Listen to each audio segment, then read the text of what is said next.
Hi guys, welcome back to HAG Studios. Today we have something very different for you. We're with Greg Ivey and we're going to be looking at terrariums. If you're not sure what that is, Greg is here to talk about it and even to do a demonstration and show you how you can make your own terrarium. So stay with us.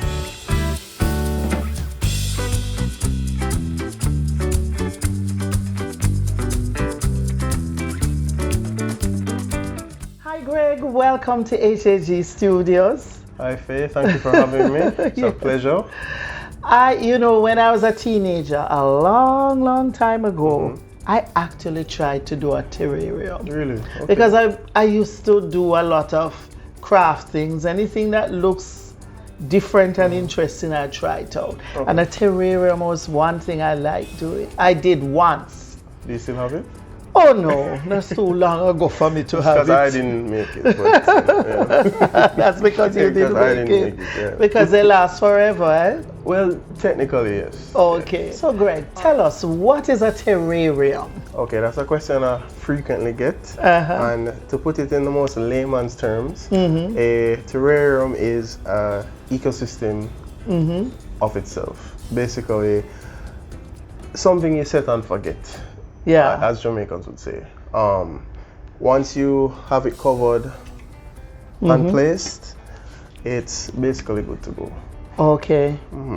And this actually is a coffee table that you have done up.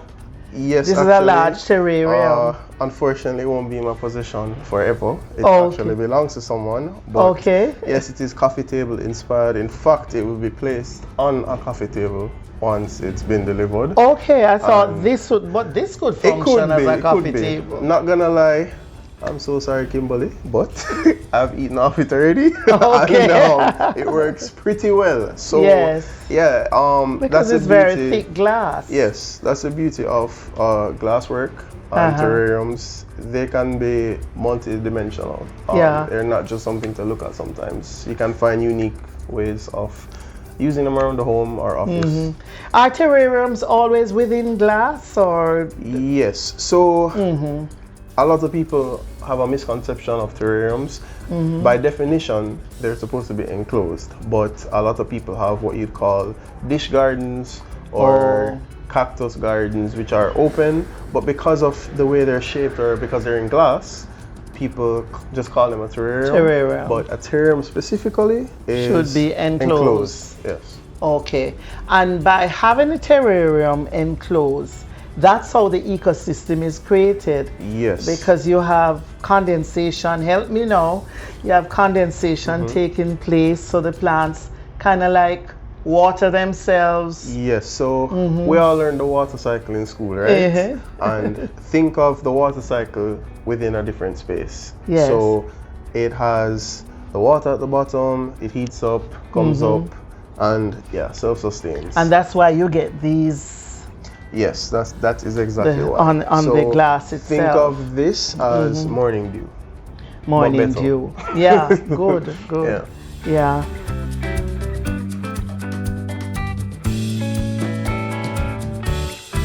So when you have, this is a big one, and then you're going to demonstrate later show us how to do one. Yes, I am. But how often do you have to ever water once you have watered at the beginning? So that's also another popular question. The idea of terrariums is a garden, basically, that you minimal maintenance. So not really, but throughout my tenure in Jamaica, I've had to figure out how to, I guess, change things up. So they do require a little more watering than the usual, but not too much, because the danger with terrariums is because it's hotter in Jamaica than. Yeah, I know you have lived all over the world, so there are cooler I wouldn't say live, but there have been cooler places that you have been. Yes. Okay. But the danger with it is you don't want to overwater because there's no way for the water to escape. So you have to be very careful with that. So I usually just tell my clients to just do a little sprinkle, you know, like a Yeah. Salt Bay vibe, and yeah, you're fine. Because with too much watering, the plants may begin to rot. Yes. Okay, Yes. Just okay. like a conventional plant, if you Yes. need too much water. So a terrarium is a little more lenient, but just be careful. Okay, Yeah. okay. All right, so tell me now, are there specific plants that you would use for a terrarium? Or So- can any plant that we gardeners have out there pretty much be included in a terrarium arrangement? Okay, ideally, I would love to tell you yes, because even personally, there's a lot of flora I'd like to include, but there are a lot of plants who can't handle the humidity, so there is a selection. Most ferns, moss, and there are a few exceptions. I've learned throughout the years what exactly can work, but even to this day, I'm still experimenting. But luckily, there is the database of the internet to assist as well. Okay. So a quick Google search sometimes, or even looking up terrariums specifically, can really help with that. So where do you go to find the plants? Do you go into the bushes, up to the I'm mountains? not sure I can reveal my sources. Reveal your sources. You know, there might be terrariums by faith if that is the case, but I do go in the mountains fairly frequently. I also do have suppliers. I'm not going to dismiss the small business owners out here who grow their plants and stuff. I frequent garden shows. I have my contacts who I use whenever I want to do something. But Jamaica is a very diverse place, full of nature, and whenever I go out, sometimes just for fun, and I end up seeing something, I'm like, gotcha. So yeah. So you source your plants all over. Yeah, basically. And sometimes some of the plants you use are the ones that grow on trees too, right? Those air plants are used a lot. Well, air plants can't be placed in closed terrariums. They're used for a lot of plants. You have to really know beforehand, because if you put them in there and they don't have the air circulation, it's game over. So do they need fertilizers, or once you have put the soil in, that's sufficient? So should we be adding a little bit of fertilizer when we're watering? I know it's not a lot of water. Is that recommended? So before every piece, I actually create a custom mix of soil, which we call substrate in the space.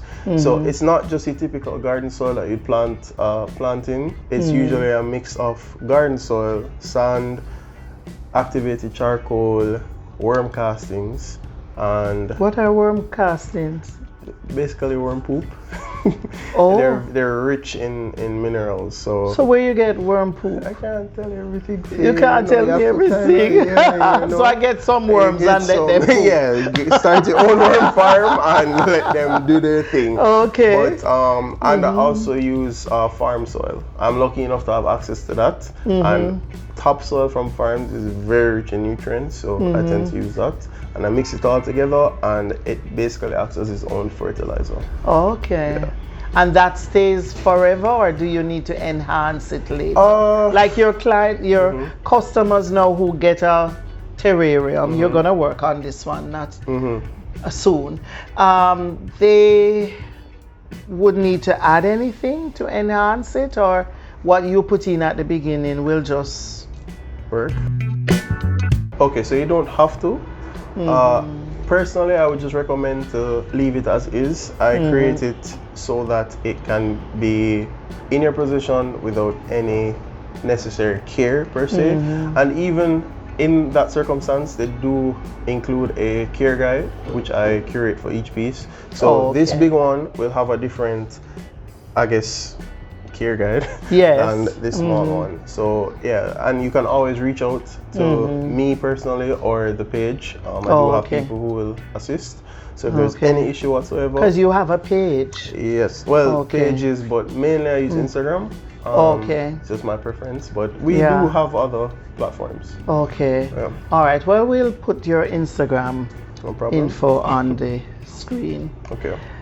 So you're gonna show us now, because people anxious to see it, they don't want us talking here forever. Okay. So while you do it, we talk along. Okay, no problem. Along the way. All right, no problem. All right.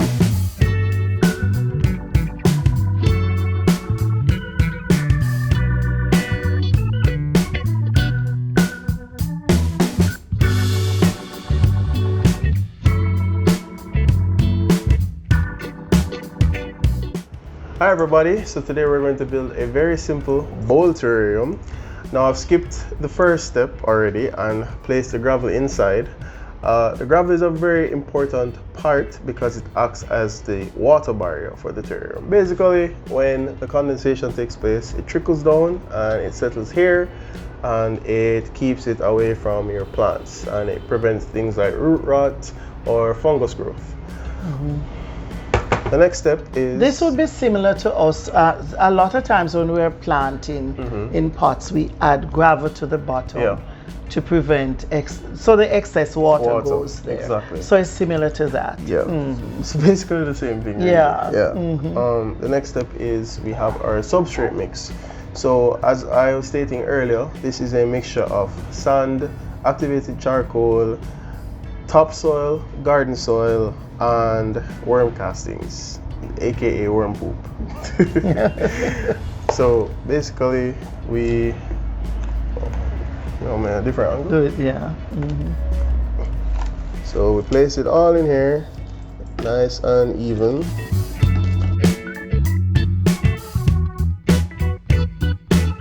And you spread it around. Now you want to make sure you have enough so you can actually do your planting. This is a very thin layer, but that's okay.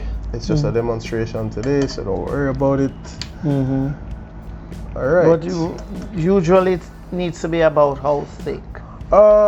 It depends on the bowl that the glassware that you're using. For today, we're just making the basic one possible, so not really too worried about that. Okay. The next thing I like to do is place the hardscape. So today we're just using basic stones, and we just place them around in natural looking areas. Nothing too fancy, nothing too crazy. So I basically like to put what you call hardscape like this in areas where it looks like it was naturally formed. The beauty of terrariums is it's supposed to be a representation of nature within a glass. So the next step is we add our moss. So this moss in particular is called pincushion moss because it's soft like a pincushion. So yeah.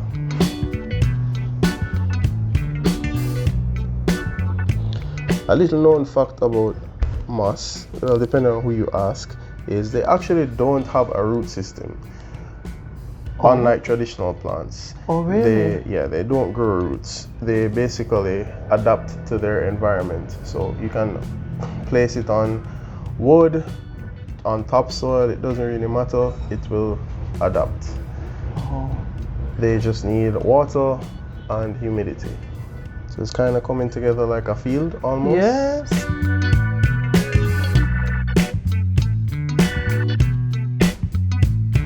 That comes in handy. These tools are tools. Tools are tweezers. everything, man. Okay. Taking shape. Coming together, right? How did you get started with this? So my dad actually used to do this when we lived abroad, and the apple doesn't fall far from the tree. Professionally, I would say I've been doing this for 4 years now, but technically I've been doing this my entire life. So thanks to you, Dad. And I guess the focal Does he piece, still do it? Yes, actually, he still does it. He sends me his pictures from time to time, but and this is a fern that you're putting in. Fern. Okay. Ferns love terrariums. They thrive wonderfully in here. It's perfect environment. So this is gonna grow taller. Yes, it will grow taller. Or it will just. So plants have the unique ability to adapt to their environment. Right. They tend not to grow too big or too small based on where you put them. That's why sometimes you'll see a plant outside and it's huge, and you see the same type of plant indoors and it remains small. They're intelligent. You know pothos? Yes, I know pothos. This plant that you have here in the corner. Yes. It has the largest leaves when it's outside. Yeah, because it gets especially if it's sunlight. outside and high in a tree, on a tree. And yet the leaves are so small. Yep. Can pothos work in here? They can, but personally I don't like to use them in terrariums because they tend to Take it over. So Yeah. What is that one? this is also another type of Moss or fern? moss actually. Moss. It doesn't look like traditional moss, but Yeah. it is. And that about wraps it up. Now there are spaces where I didn't put anything, but usually I would put more gravel or different kinds of plants. But today we're just showing the most basic. You don't want to really like pour it on if you don't have. You don't want to butter it. You know, you just want to give it like a more natural. So you can use your hands. Okay. So when you give it a watering like that, you don't have to water it. That was the decent Maybe amount. for months. For months.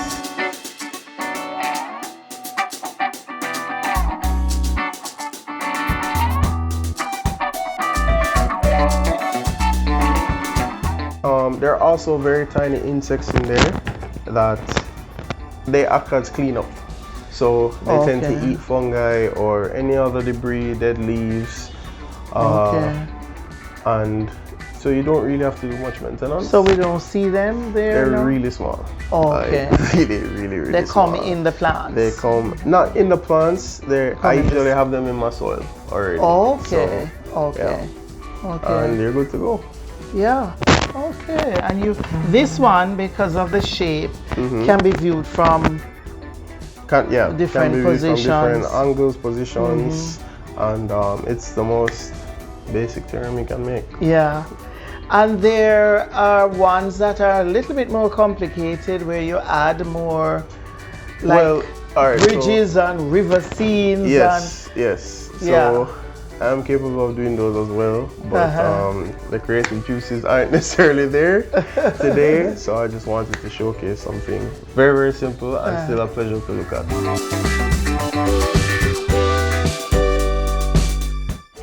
Where would you place this now? Are you saying it should not be placed where there's too much sunlight?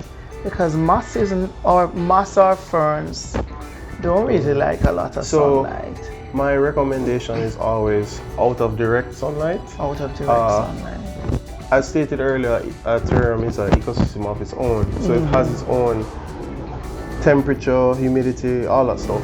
So basically, if sunlight were to be trapped in there, there's no way for it to escape because it's enclosed. And it would basically become a furnace. So everything would, as Jamaicans say, burn up.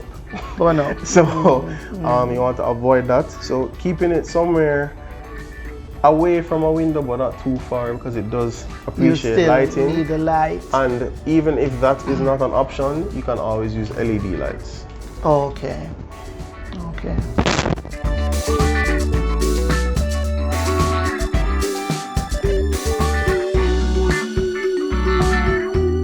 So this is a little more complex of a build, which has a little more dimension. It looks like it's going uphill or downhill depending on your point of view. Yeah. I used a few different plants than the previous one with a little sand and a more, I'm not sure if natural is the right word, but it just looks more like nature. Yeah.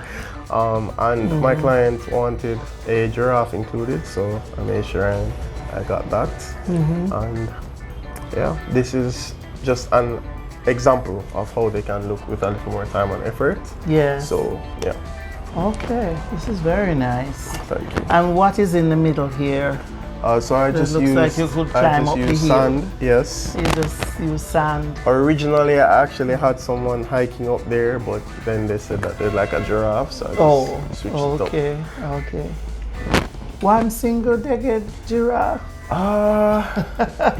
He's finding his way back home. He's finding his way back home. Yes. Yeah, that adds so much to it, though. Yes. It looks so real.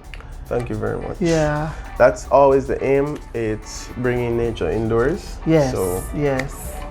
And then this little stand that it sits in completes it. Yes. Yeah. I have to thank Beyond the Woods for this. Their woodwork is amazing. So Chris, big up yourself. Oh. You always come through. Give them I give them the dimensions, the designs, and they make them for me. They're based in, don't quote me on this, I think it's Trelawney, but they do deliver to Kingston via Nutspot. I've used them for maybe 2 or 3 years now. Oh, good. Yeah, and they reliable. make different wood items. Yeah. So I have to big them up because I am showing off one of their pieces here. Yes. And very durable and elegant. Yeah.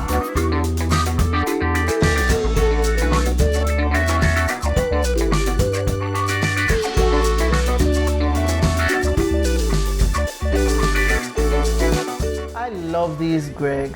Thank you very much. I'm very glad you love them. That's one thing that definitely gives me drive when people appreciate when they see your work. Yeah. Yes. I think everybody can relate to that. Yeah. But for me especially when I'm very harsh of a critique of my own work, but when my clients give their feedback, it really is like, I'm doing something right. So this is lovely on a coffee table. So or coffee even a bigger one on a dining just as a centerpiece, table, really. Just as a centerpiece or on a sideboard. Yeah. We've done stuff for weddings, office spaces, events, gifts especially, and we do custom pieces. So even if you see something online that you like, we may not be able to 100% replicate it, but we can do as good as possible. Just one quick question. Sure. Are they best when they're bowl shaped, or could they be square, rectangular? Does it affect the ecosystem, how it functions?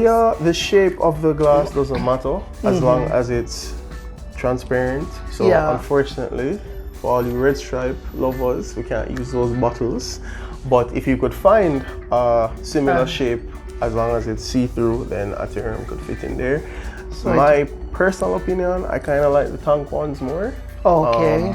But that's just me. Maybe I have a aficionado with square, I don't know, rectangular.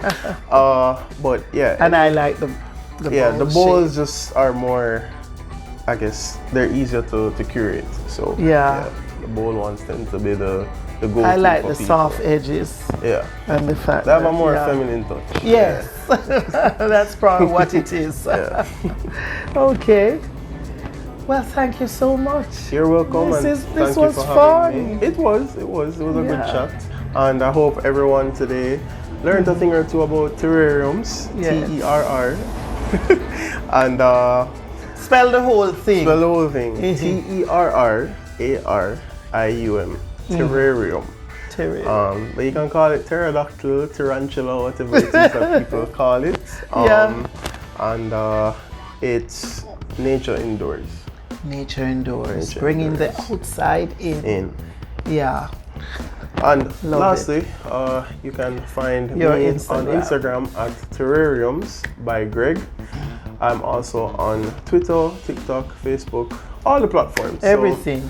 And you can contact me. All my information is there. And I'm always happy to assist. So, yeah. Okay. Thanks again. You're very welcome and thank you. Thanks, guys, for watching. I hope you enjoyed this. This was such fun for me. Remember now to like, share with your friends, and if you haven't yet done so, please subscribe. Thanks for watching, and I'll see you next time.